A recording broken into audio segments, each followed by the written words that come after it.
आणि माझ्याबद्दल बरंच सांगितलं।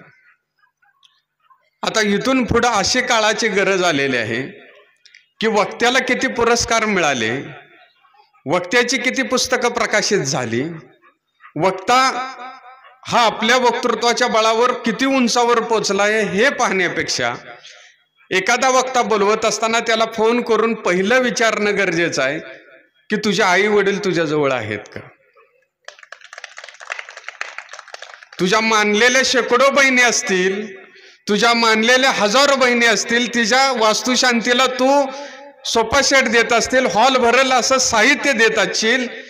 तिच्या कुठल्याही बारक्यासारख्या कार्यक्रमाला सोन्याचं 2-2, 10-10 तोळ्याचं वस्तू घेऊन जात असशील, पण तुझ्या सख्या बहिणीशी तुझं असलेलं नातं आता काय आहे?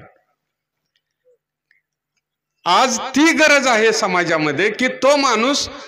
आपल्या घरामध्ये आपल्या समाजामध्ये त्याचा वर्तन व्यवहार काय आहे। आणि सुरुवातीलाच मला सांगायला अभिमान वाटतो की 11 जणांचं कुटुंब आणि 85 वर्षाचे माझे वडील घराचे कर्ते आहेत, आज आलेली आहे ती माझी पुतणी आहे।